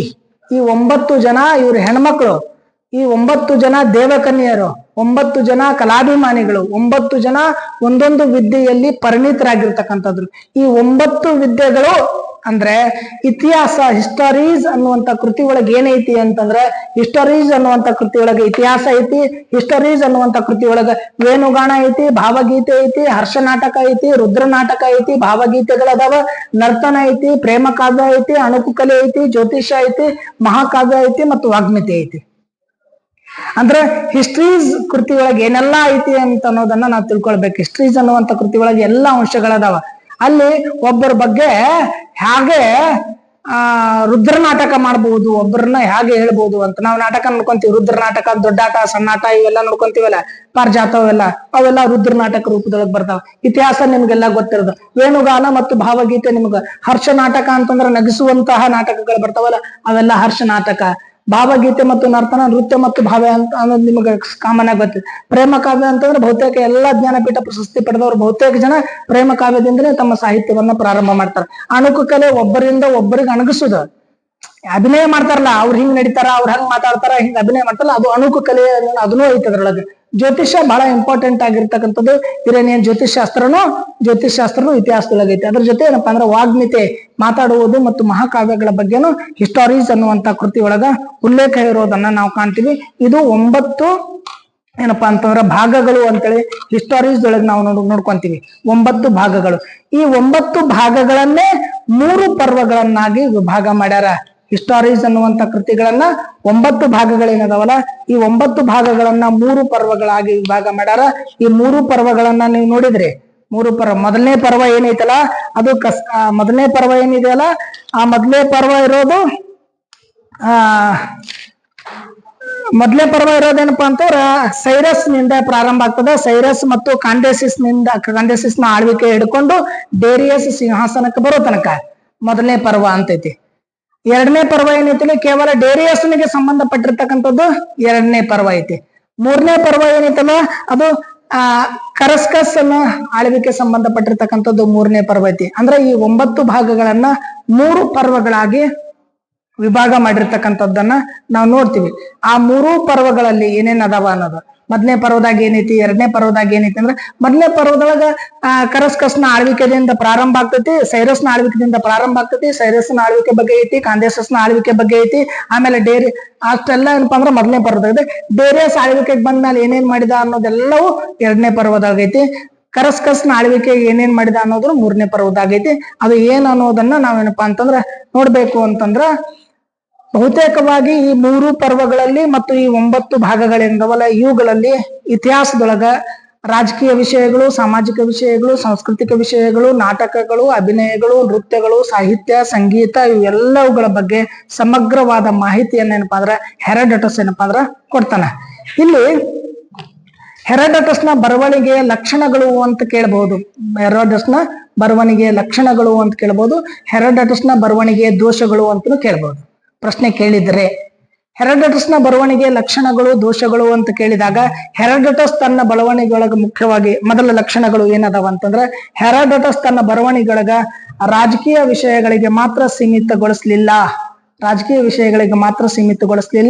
ರಾಜಕೀಯ ವಿಷಯದ ಜೊತೆ ಏನಪ್ಪಾ ಅಂದ್ರ ಅಂದಿನ ಸಾಮಾಜಿಕ ಮತ್ತು ಸಾಂಸ್ಕೃತಿಕ ಜೀವನದ ಮೇಲೇನು ಹೆರೋಡೋಟಸ್ ಬೆಳಕನ್ನ ಚೆಲ್ತಾನ. ಅವನ ಬರವಣಿಗೆಯ ಲಕ್ಷಣ ಅದು. ಕೇವಲ ರಾಜಕೀಯದಾಗ ಅಷ್ಟೇ ಅಲ್ಲ, ರಾಜಕೀಯದ ಜೊತೆ ಏನಪ್ಪಾ ಅಂದ್ರ ಸಾಮಾಜಿಕ ಮತ್ತು ಸಾಂಸ್ಕೃತಿಕ ಜೀವನದ ಬಗ್ಗೆ ಹೆರೋಡೋಟಸ್ ಏನಪ್ಪಾ ಅಂದ್ರ ಬೆಳಕನ್ನ ಚೆಲ್ತಾನ. ಎರಡನೇ ಲಕ್ಷಣ ಏನು ಅಂತಂದ್ರೆ ಹೆರೋಡೋಟಸ್ ಏನಪ್ಪಾ ಅಂದ್ರ ಆಧಾರಗಳನ್ನ ಬಳಸಿಕೊಂಡು ಇತಿಹಾಸ ರಚನೆ ಮಾಡೋದ್ರೊಳಗೆ ಪ್ರಯತ್ನ ಮಾಡ್ತಾನ, ಕೈ ಹಾಕ್ತಾನ. ಆಧಾರಗಳನ್ನ ಬಳಸಿಕೊಂಡು ಇತಿಹಾಸ ರಚನೆ ಮಾಡ್ತಾನೆ. ವಿತೌಟ್ ಸೋರ್ಸ್ ನೋ ಹಿಸ್ಟ್ರಿ ಅಂತ. ಆಧಾರ ಇಲ್ಲದೆ ಇತಿಹಾಸ ನಾವು ಹೇಳಕ್ ಸಾಧ್ಯನೇ ಇಲ್ಲ, ಕತೆ ಹೇಳಿದಂಗ ಆಗ್ತೈತಿ ಅಂತ. ಹೆರೋಡೋಟಸ್ ಏನಪ್ಪಾ ಅಂದ್ರ ಆಧಾರಗಳನ್ನ ಇಟ್ಟುಕೊಂಡು ಇತಿಹಾಸವನ್ನ ಬರವಣಿಗೆ ಮಾಡಕ್ ಪ್ರಾರಂಭ ಮಾಡ್ತಾನೆ.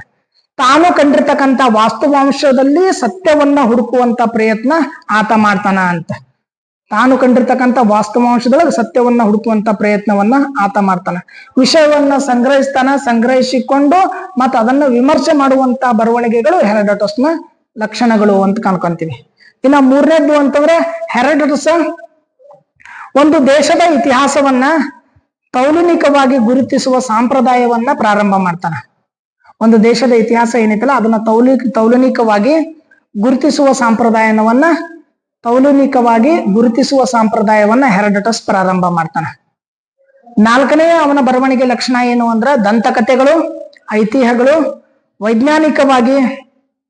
ದಂತಕಥೆಗಳನ್ನ ಮತ್ತು ಐತಿಹ್ಯಗಳನ್ನ ವೈಜ್ಞಾನಿಕವಾಗಿ ಪರಿವರ್ತಿಸುವ ಕಲೆ ಏನೈತಲ್ಲ ಅದನ್ನ ಹೆರೋಡೋಟಸ್ ರೂಢಿಸ್ಕೊಳ್ತಾನೆ. ಅದು ಕಥೆನೇ ಹೇಳಿ, ದಂತಕಥೆನೇ ಇರ್ಲಿ, ಅದು ಐತಿಹ್ಯನೇ ಇರ್ಲಿ, ಅದನ್ನ ಹೆಂಗ್ ಹೇಳೋದು ಅಂದ್ರೆ ವೈಜ್ಞಾನಿಕವಾಗಿ ಹೇಳೋದು ಅಂತ. ಕತಿ ಹೆಂಗ್ ಹೇಳ್ಬೇಕಂತಂದ್ರೆ ಈಗ ಸದ್ಯ ನಡೆದೈತೇನ ಅನ್ನೋ ಮಟ್ಟಕ್ಕೆ ಹೆರೋಡೋಟಸ್ ಹೇಳ್ತಾನಂತ. ಅದು ಅವನ ಬರವಣಿಗೆ ಲಕ್ಷಣ. ಕತೆ ಹೇಳೋದನ್ನ ಏನಪ್ಪಾ ಅಂದ್ರ ನೈಜವಾಗಿ ಈಗ ನಡೆದೈತಿ, ಇದ್ರಾಗ ವೈಜ್ಞಾನಿಕವಾಗಿ ನಾನು ಹೇಳ್ತೀನಿ ಗ್ಯಾರಂಟಿ ಅಂತೇಳಿ ಆ ಮಟ್ಟಕ್ಕೆ ಹೆರೋಡೋಟಸ್ ಏನಪ್ಪಾ ಅಂದ್ರ ತನ್ನ ಬರವಣಿಗೆಯೊಳಗೆ ಅದನ್ನ ಪ್ರಾರಂಭ ಮಾಡ್ತಾನ. ಇತಿಹಾಸ ಏನಪ್ಪಾ ಅಂದ್ರ ಪೌರಾಣಿಕ ಮತ್ತು ಧಾರ್ಮಿಕ ಅಲ್ಲ, ಅದ್ರ ಜೊತೆ ಇತಿಹಾಸ ಅನ್ನೋದು ಕಲ್ಯಾಣದ ಉದ್ದೇಶವನ್ನ ಹೊಂದಿದ ಅಂತ. ಬರೇ ಪೌರಾಣಿಕ ಮತ್ತು ಧಾರ್ಮಿಕ ಅಲ್ಲ. ಪೌರಾಣಿಕ ಅಂತಂದ್ರೆ ಕಥೆಗಳನ್ನ ಒಳಗೊಂಡಿರ್ತದ, ಧರ್ಮಕ್ಕೆ ಸಂಬಂಧಪಟ್ಟಿದ್ದಲ್ಲ. ಅದು ಕಲ್ಯಾಣದ ಉದ್ದೇಶವನ್ನ ಹೊಂದಿದೆ, ಅದು ಅಭಿವೃದ್ಧಿಯ ಉದ್ದೇಶವನ್ನ ಹೊಂದಿದೆ ಅನ್ನೋದನ್ನ ಹೆರೋಡೋಟಸ್ ತನ್ನ ಬರವಣಿಗೆಯೊಳಗ ತಿಳಿಸಿಕೊಡ್ತಾನೆ. ಹೆರೋಡೋಟಸ್ ಮಾನವನ ಅರಿವನ್ನ ಮಾಡಿಸ್ತಕ್ಕಂಥ ಕೆಲಸವನ್ನ ತನ್ನ ಬರವಣಿಗೆಯೊಳಗೆ ತಿಳಿಸ್ತಾನೆ. ಮಾನವನ ಅರಿವನ್ನ ಮೂಡಿಸುವಂತ ಕೆಲಸವನ್ನ ತನ್ನ ಬರವಣಿಗೆಯಿಂದ ತಿಳಿಸಿಕೊಡ್ತಾನೆ. ಹೆರೋಡೋಟಸ್ನ ಬರವಣಿಗೆಯೊಳಗೆ ಇನ್ನೊಂದು ಮುಖ್ಯವಾಗಿರ್ತಕ್ಕಂಥ ಲಕ್ಷಣ ಏನು ಅಂತಂದ್ರೆ ಮಾನವನು ಏನು ಮಾಡಿದ, ಏಕೆ ಮಾಡಿದ, ಮತ್ತು ಏಕೆ ಮಾಡಿದ ಎಂಬುದನ್ನ ಸಂಶೋಧನೆ ಮಾಡುವ ತರ್ಕವನ್ನ ರೂಢಿಸಿಕೊಳ್ತಾನೆ. ಮಾನವ ಏನು ಮಾಡಿದ, ಯಾಕೆ ಮಾಡಿದ. ನೀವು ರಿಸರ್ಚ್ ಮೆಥಡಾಲಜಿ ಒಳಗ ಕ್ರಿಟಿಸಿಸಮ್ ಒಳಗೆ ಕಲ್ತಿರಿ. ಆಂತರಿಕ ವಿಮರ್ಶೆ ಅಂತ. ಆಂತರಿಕ ವಿಮರ್ಶೆದಾಗ ಬರೋದೇ ಏಕೆ, ಹೇಗೆ, ಏನು ಅಂತ. ಅದನ್ನ ಹೆರಾಡೋಟಸ್ ಏನಪ್ಪಾ ಅಂದ್ರೆ ಪ್ರಾರಂಭ ಮಾಡ್ತಾನ. ಇಲ್ಲಿ ಮೊದಲು ಏನಾಗಿತ್ತಂದ್ರ ಮಾನವ ಏನು ಮಾಡಿದ, ಏಕೆ ಮಾಡಿದ ಅಷ್ಟ ಇದ್ದಿಲ್ಲಿ. ಏನು ಮಾಡಿದ, ಏಕೆ ಮಾಡಿದ ಅನ್ನೋದನ್ನ ಹೆರಾಡೋಟಸ್ ತಿಳಿಸ್ತಾನ. ಮುಂದುವರೆದು ತುಸಿಡಿಡಸ್ ಹೇಳ್ತಾನೆ ಏಕೆ, ಏನು ಮತ್ತು ಹೇಗೆ ಅಂತ.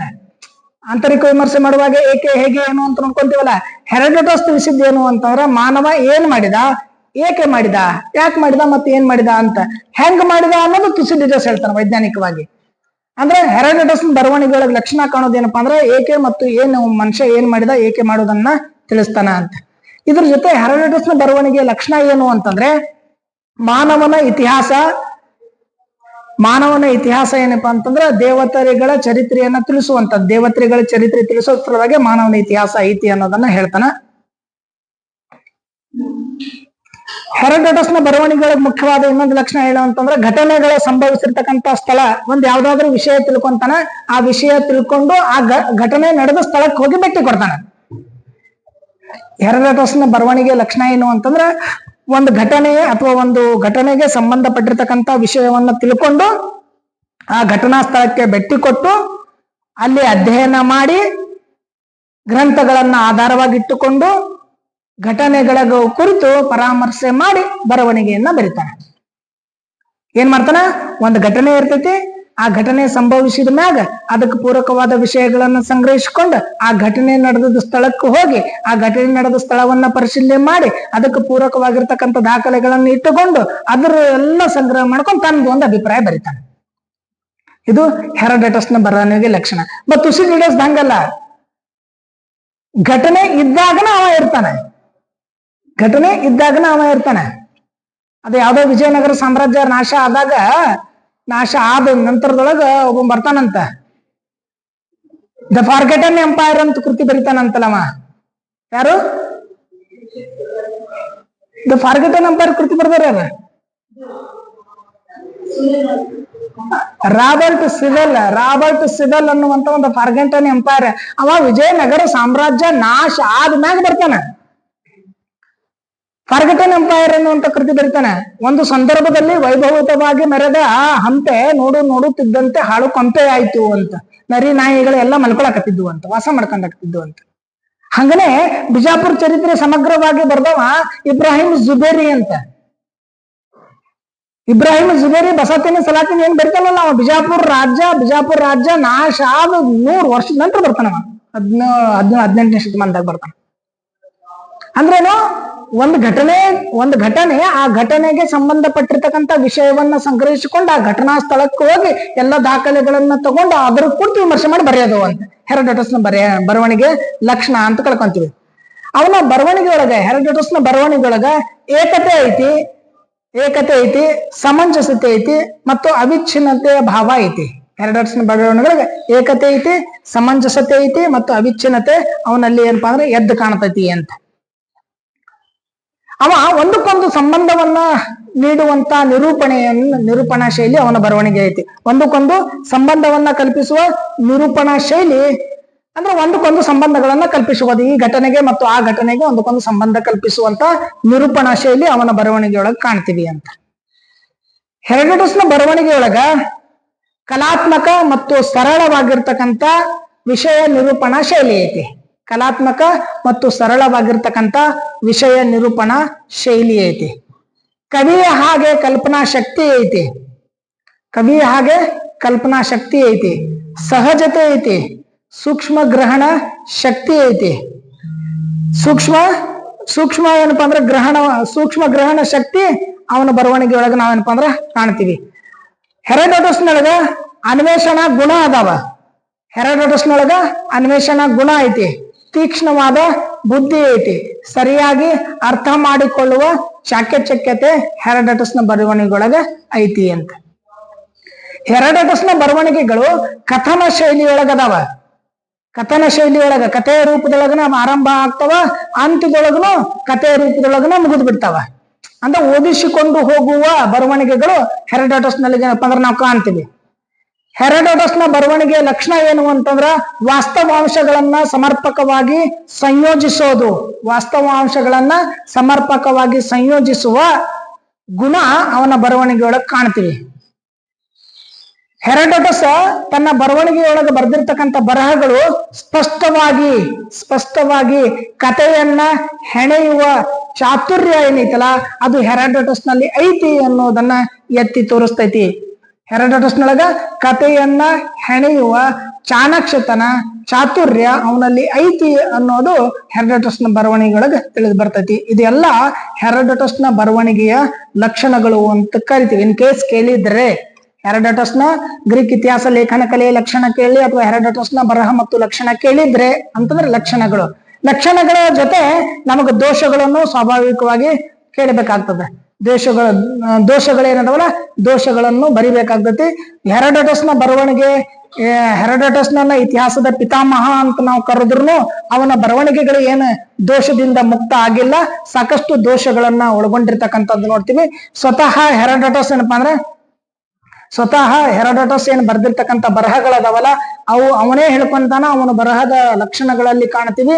ಅವ ಘಟನೆ ನಡೆದ ವಿಷಯಗಳನ್ನ ತಿಳಿದುಕೊಂಡು ಘಟನಾ ಸ್ಥಳಕ್ಕೆ ಭೇಟಿ ಕೊಟ್ಟು ಅದಕ್ಕೆ ಪೂರಕವಾದ ದಾಖಲೆಗಳನ್ನ ಸಂಗ್ರಹಿಸಿ ವಿಮರ್ಶೆ ಮಾಡಿ ಕಥೆಯ ರೂಪದಲ್ಲಿ ಹೆಣೆದ ಬರಹಗಳು ಅಂತ. ಹೀಗಾಗಿ ಅವನ ದೋಷ ಏನೇ ಅಂತಂದ್ರ ಅವ ಒಬ್ಬ ಸೈನಿಕ ಆಗಿರ್ಲಿಲ್ಲ, ಕಮಾಂಡನೂ ಆಗಿರ್ಲಿಲ್ಲ, ಯುದ್ಧ ನಡೆದಾಗ ಅವ ಇರ್ಲಿಲ್ಲ, ಆದ್ರೂ ಯುದ್ಧದ ಬಗ್ಗೆ ಹೇಳ್ತಾನ ಅಂತ. ಅಂದ್ರೆ ಮತ್ತೊಬ್ಬರ ಬಗ್ಗೆ ಕೇಳಿನೋ ಓದಿನೋ ಹೇಳ್ತಾನ ಅನ್ನೋದನ್ನ ನಾವು ಗಮನಿಸ್ತೀವಿ. ಇವು ದೋಷಪೂರಿತವಾಗಿರ್ತಕ್ಕಂಥದ್ದು. ಯುದ್ಧದ ಭೂಮಿ ಸಂದರ್ಶನ ಮಾಡಿ ಯುದ್ಧ ಹೇಗೆ ನಡೀತು, ಯುದ್ಧದ ಭೂಮಿ ಸಂದರ್ಶನ ಮಾಡಿ ಯುದ್ಧ ಹೇಗೆ ನಡೀತು ಅಂತ ಬರಿಬೇಕು ಅಂತಂದ್ರ ಅದು ಒಬ್ಬ ಕವಿದಿಂದ ಸಾಧ್ಯ ಐತಿ ಅಂತ. ಆ ಒಬ್ಬ ಕವಿದಿಂದ ಏನು ಸಾಧ್ಯತೆಗಳದಾವಲ್ಲ ಆ ಕವಿಯ ಹಾಗೆ ಹೆರೋಡೋಟಸ್ನ ಬರವಣಿಗೆಗಳು ಅದಾವ. ಕವಿ ಹಾಗೆ ಅಂದ್ರೆ ವರ್ಣಾತೀತವಾಗಿ ಬರೆದಿದ್ದು ಅವನ ಬರವಣಿಗೆಯಲ್ಲಿ ದೋಷಗಳು ಅಂತ ಕರಿತೀವಿ. ಹೆರೋಡೋಟಸ್ ರಾಜಮಂಥನಗಳ ಬಗ್ಗೆನೂ ಬರೋದಿಲ್ಲ, ರಾಜಮಂಥನದ ಹುಟ್ಟುಗಳ ಬಗ್ಗೆ ಬರೋದಿಲ್ಲ, ಅದರ ಬೆಳವಣಿಗೆ ಬಗ್ಗೆ ಬರೋದಿಲ್ಲ, ಅದರ ಅವನತಿಗಳ ಬಗ್ಗೆ ಏನಪ್ಪಾ ಅಂದ್ರೆ ಬರೆಯೋದಿಲ್ಲ. ಸಂಕ್ಷಿಪ್ತವಾಗಿ ಬರ್ಕೊಂಡು ಹೋಗ್ತಾನೆ. ಬಟ್ ಅದಕ್ಕೆ ಪೂರಕವಾದ ದಾಖಲೆಗಳು ಯಾವುದೂ ಕರೆಯೋದಿಲ್ಲ. ಅಥೆನ್ಸ್ ಬಗ್ಗೆ ಹೇಳ್ತಾನೆ, ಅಥೇನಿಯನ್ಸ್ ಅಂತ ಹೇಳ್ತಾನೆ. ಆದ್ರೆ ಅಥೆನ್ಸ್ ಬಗ್ಗೆ ಸಮಗ್ರವಾದ ಮಾಹಿತಿನ ಕೊಡೋದಲ್ಲ, ಅದು ಅಲ್ಲಿಗೆ ನಿಲ್ಲಿಸ್ಬಿಡ್ತಾನೆ. ಹೆರೋಡೋಟಸ್ ಏನಪ್ಪಾ ಅಂತಂದ್ರೆ ಅವ ಜೀವಿತ ಇರುವಂತ ಆಧಾರಗಳನ್ನ ಬಿಟ್ಟು ಜೀವಿತ ಇಲ್ಲದೆ ಇರುವಂತ ಆಧಾರಗಳ ಬಗ್ಗೆನೆ ಹೆಚ್ಚು ಹೇಳ್ತಾನೆ. ಕಿವಿಯಿಂದ ಕೇಳಿದ್ದು, ಸ್ಥಳಗಳಿಗೆ ಭೇಟಿ ಕೊಟ್ಟು ಕಣ್ಣಿಂದ ನೋಡಿದ್ದು, ಓದಿದ್ದು, ಇವನ್ನ ಇಟ್ಟುಕೊಂಡು ಬರಿತಾನ. ಬಟ್ ಪ್ರತ್ಯಕ್ಷದರ್ಶಿಯಾಗಿ ಅಲ್ಲ ಅಂತ. ಇವು ಅವನ ಬರವಣಿಗೆಯಲ್ಲಿರ್ತಕ್ಕಂಥ ದೋಷ ಅಂತ ನಾವು ಕರ್ತೀವಿ. ಹೆರೋಡೋಟಸ್ನ ಬರವಣಿಗೆಯೊಳಗ ಐತಿಹ್ಯಗಳೇ ಮಾತ್ರ ಅದಾವ, ಸತ್ಯಗಳು ಇಲ್ಲ. ಐತಿಹ್ಯಗಳೇ ಮಾತ್ರ ಅದಾವ ಅಂದ್ರೆ ಬರೇ ಕಥೆಗಳದಾವ, ಸತ್ಯ ಅನ್ನೋದು ಬಹುತೇಕ ಕಡಿಮೆ ಅದಾವ. ಹೆರೋಡೋಟಸ್ನ ಬರಹಗಳು ಗದ್ಯಾತ್ಮಕ ಚರಿತ್ರೆ ಅಂದ್ರೆ ಗದ್ಯ ರೂಪದಲ್ಲಿ ಚರಿತ್ರೆ ಬರೆದಿರ್ತಕ್ಕಂಥವು ಅದಾವ. ಆ ಗದ್ಯ ರೂಪದ ಚರಿತ್ರೆ ಹೆಂಗಂದ್ರ ಮನಮೋಹಕವಾದ ಪದ್ಯ ಶೈಲಿಯ ಗದ್ಯ ರೂಪ ಅಂತ. ಬರೆಯೋದೇ ಗದ್ಯ ರೂಪನೇ ಬರೋದು. ಅದು ಓದಿಸ್ಕೊಂಡು ಹೋಗುವಂತ ಮನಮೋಹಕವಾದ. ಅದಕ್ಕೆ ಬಹಳ ಜನ ಓದಕ್ ಕೂಡ್ಬೇಕು ಅಂತಂದ್ರ ಮೊದಲು ಏನ್ ಓದ್ಬೇಕಂದ್ರ ಸಣ್ಣ ಸಣ್ಣ ಸ್ಟೋರೀಸ್ ಗಳನ್ನ, ನಾವೆಲ್ಸ್ ಗಳನ್ನ ಅವು ಓದ್ಬೇಕಂತ. ಯಾಕಂದ್ರ ಆಸಕ್ತಿ ಬರ್ತೈತಲ್ಲ, ಓದಕ್ ಕೂಡೋದ್ ಕಲಿಬೇಕು ಅಂತ. ಹೆರೋಡೋಟಸ್ನ ಬರಹಗಳು ಒಂದ್ಸರಿ ಓದಾಕ್ ಸ್ಟಾರ್ಟ್ ಮಾಡಿದ್ರೆ ಅದು ಓದಿಸ್ಕೊಂಡು ಮನಮೋಹಕವಾದ ಶೈಲಿಯೊಳಗ ಬರ್ದಿದ್ರಿಂದ ಅದು ಓದಿಸ್ಕೊಂಡು ಹೋಗ್ತೈತಿ. ಅದು ಮನಮೋಹಕ ಶೈಲಿಯ ಅಷ್ಟೇ ಐತಿ, ವಾಸ್ತವಾಂಶ ಅವನ ಬರವಣಿಗೆ ಇಲ್ಲ ಅಂತ.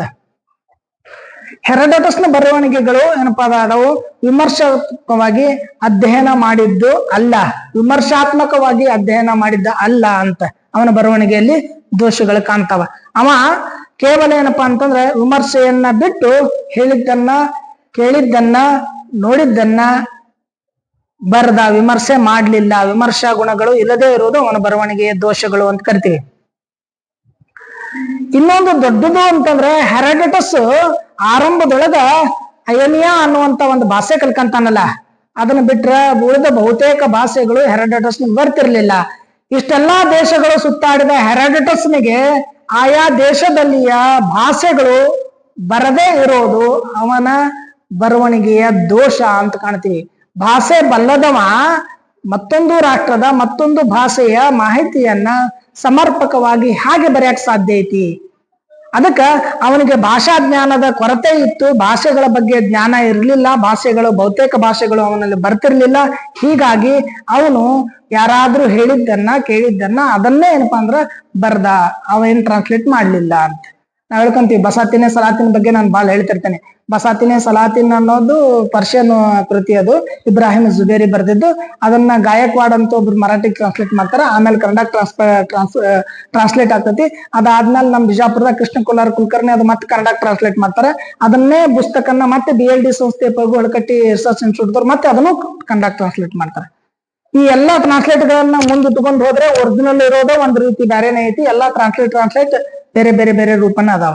ಹೆಂಗ್ ಆಗ್ತೈತಿ ಅಂದ್ರೆ ಒಂದು ಗದ್ಯವನ್ನ ಕನ್ನಡ ಆಗ್ಲಿ ಇಂಗ್ಲಿಷ್ ಆಗ್ಲಿ ಗದ್ಯವನ್ನ ನಾವ್ ಎಲ್ಲರಿಗೂ ಕಾಂಪಿಟೇಟಿವ್ ಎಕ್ಸಾಮ್ ಕೊಟ್ರೆ, ಇದನ್ನ ಕನ್ನಡದಲ್ಲಿ ಇದ್ದದ್ದನ್ನ ಇಂಗ್ಲಿಷ್ ಅನ್ನ ಭಾಷಾಂತರಿಸ್ರಿ ಅಂತ ಕೊಟ್ರೆ, ಈ 15 ಜನ ಆದ್ರಿ 15 ಜನರಿಗೆ ಕೊಟ್ಬಿಟ್ರೆ 20 ಜನರಿಗೆ ಕೊಟ್ಬಿಟ್ರೆ ಮತ್ತೆ ಯಾವ ರೀತಿ ಟ್ರಾನ್ಸ್ಲೇಟ್ ಯಾರು ಮಾಡಂಗೇ ಇಲ್ಲ. ಎಲ್ಲರೂ ಏನಪ್ಪಾ ಅಂತಂದ್ರ ತಮ್ಮ ತಮ್ಮಗ ಅನುಕೂಲವಾದಂತ ಭಾಷೆಗಳಲ್ಲಿ ಭಾಷಾಂತರ ಮಾಡ್ತಾರೆ, ಆಡು ಭಾಷೆಯಲ್ಲಿ ಭಾಷಾಂತರ ಮಾಡ್ತಾರೆ. ಹೀಗಾಗಿ ಅದು ನೈಜತೆಯನ್ನ ಕಳ್ಕೊಂಡಿರ್ತಕ್ಕಂಥದ್ದು ನೋಡ್ತೀವಿ. ಹೆರೋಡೋಟಸ್ ಭಾಷೆಯ ಜ್ಞಾನ ಇಲ್ಲದೆ ಇರೋದ್ರಿಂದ ಏನಪ್ಪಾ ಅಂದ್ರ ಆ ಬರವಣಿಗೆಯಲ್ಲಿ ಕೆಲವೊಂದು ನೈಜತೆ ಇಲ್ಲದ ನ್ಯೂನ್ಯತೆಗಳು ಎದ್ದು ಬರ್ತವ.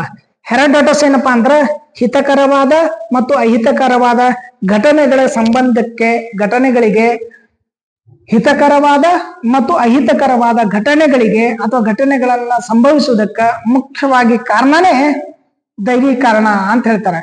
ಏನಾರೇ ಆಗ್ಲಿ, ಒಳ್ಳೇದಾಗ್ಲಿ ಕೆಟ್ಟದ್ದಾಗ್ಲಿ ಎಲ್ಲದಕ್ಕೂ ದೇವರೇ ಕಾರಣ ಅನ್ನುವಂತ ಅಂಶಗಳನ್ನ ಹೆರೋಡೋಟಸ್ ಹೇಳ್ತಾನ. ಒಟ್ಟಿನೊಳಗ ಹೆರೋಡೋಟಸ್ನ ಬರವಣಿಗೆಯೊಳಗ ಎಷ್ಟೇ ದೋಷಗಳಿದ್ರು ಹೆರೋಡೋಟಸ್ ಏನಪ್ಪಾ ಅಂದ್ರೆ ನಾವು ಇತಿಹಾಸದ ಪಿತಾಮಹ ಅಂತ ಕರಿತೀವಿ. ಬಹಳ ಸುಂದರವಾಗಿರ್ತಕ್ಕಂಥ ಸರಳವಾಗಿರ್ತಕ್ಕಂಥ ಶೈಲಿ ಒಳಗ ಕಥನ ರೂಪದಲ್ಲಿ ಓದಿಸಿಕೊಂಡು ಹೋಗುವ, ಎಲ್ಲರಿಗೂ ಅರ್ಥವಾಗುವ, ಆ ಕಾಲದಲ್ಲಿ ಎಲ್ಲರಿಗೂ ಅರ್ಥವಾಗುವ